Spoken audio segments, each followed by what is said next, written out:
Hello everyone, আমি আবার চলে এলাম তোমার সাথে গল্প করতে। আজকে শনিবার, আজকে ওয়েদারটা একদম সুন্দর ভালো। চলে এলাম রান্নাঘরে। এই যে রথের স্পেশালের কথা কালকে বলেছিলাম, তো রথের 1 সপ্তাহ পরে আমার বিয়ে হয়েছিল। তো রথটা আমার কাছে খুব স্পেশাল। রথে ঘুরতে যাওয়া, আমরা এই অ্যানিভার্সারিটা বেশিরভাগটা রথের মেলা ঘুরেই কাটিয়ে দিই। মানে রথের মেলাতে যাওয়াটাই আমাদের অ্যানিভার্সারি পুরো একদম গিফট বলতে পারো। তো এরকম আমরা বেশ কিছু স্পেশাল কিছু করি না, যেরকম সবাই রেস্টুরেন্টে যায়, খায় দায়, ঘুরে অন্য মতভাবে কাটায়। আমরা সেরকম করি না, আমরা ঘরেই থাকি। আর ঘরেই টুকটাক ছোটোখাটো যেরকম আমাদের সাধ্য মতন আর কি, একটু ভালো মন্দ নিয়ে এলো বা একটু ভালো কিছু টিফিন নিয়ে এলো, খেয়ে নিলাম।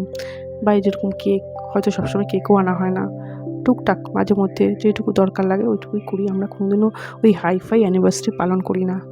আর 10টা-5টা মানুষের মতন যেরকম সিম্পল হয়, নর্মাল হয়, ওরকমভাবেই করি। আমার জীবনে, দৈনন্দিন জীবনে যা যা ঘটে সেগুলোই আমি দেখাই। আর কন্টেন্ট তো আমি প্রত্যেকদিন খুঁজে খুঁজে পাই না। তোমরাই বলো কী বিষয় নিয়ে আমি আলোচনা করতে পারি। আমাকে কমেন্ট করে জানাতে পারো। কোনো কোয়েশ্চেন থাকলে আমাকে কমেন্টে জানাতে পারো, আমি তার রিপ্লাই দেবো নিশ্চয়ই। আর তোমাদের আমার ভিডিও কেমন লাগে সেটাও জানিও। আমার ভিডিও ভালো লাগলে আমাকে শেয়ার করো, ফলো করো, লাইক দিও।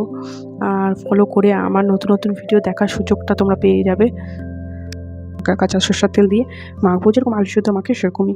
ডাল সিদ্ধটা আমি আগে কোনোদিনও খাইনি, এই শ্বশুরবাড়িতে এসেই আমি খাওয়া শিখেছি। তো আজকে আর ভাজাভুজি করতে ইচ্ছা করছিল না। বর বলছিল, না ভাজা করো না, ভাজা ভালো লাগে না। তো আমি বললাম ডাল সিদ্ধ করবো, বলে হ্যাঁ করো, তাহলে ডাল সিদ্ধ খাবো। তো আজকে ওই ডিমের কারি করবো, ডাল সিদ্ধ করবো, আর পটল তরকারি থাকবে, সেটা দিয়ে আমাদের আজকে লাঞ্চ হয়ে যাবে। একটু কথা বলতে প্রবলেম হয়, একটু অসুবিধা হয়, একটু জড়তা ভাব থাকে আমার কথার মধ্যে। হয়তো তোমাদের বুঝতেও প্রবলেম হতে পারে। জানি না আমি কতটুকু তোমাদেরকে বোঝাতে পারছি। তাও আমি অনেক কষ্ট করে যতটা পারি ভয়েস ওভার দেওয়ার চেষ্টা করি।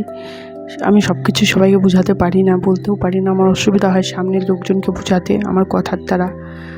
আর ছোটো থেকেই আমার এই প্রবলেমটা আছে, মানে আমি কথা বলতে একটু প্রবলেম হয় আমার। আর মেন কথা হলো, আমি খুব কথা বলতে ভালোবাসি, খুব কথা বলি, খুব বকবক করি। কিন্তু যখন আমি কাউকে বোঝাতে যাই তখন আমি বোঝাতে পারি না। বাসন মাজা মোটামুটি কমপ্লিট হয়ে গেছে, এই কটা আছে, এগুলোকে ভালো করে ধুয়ে নিই সুন্দর করে। এই যে দুপুরে লাঞ্চের জন্য রেডি, ভাত বেড়ে নিলাম, সবাইকে খেতে দিয়ে দেবো। আজকে এই যে যা মেনু ছিল তোমাদেরকে বললাম। তোমাদের কী কী মেনু ছিল আমাকে জানাবে। আজকে দুপুরে তোমরা কী দিয়ে ভাত খেলে। আমাদের এই সিম্পল খাবার, আজ স্পেশাল কিছু নেই। চলো আজকের মতন টাটা, আবার দেখা হবে নতুন একটা ভিডিওতে। তোমরা ভালো থেকো, সুস্থ থেকো, টাটা সবাইকে।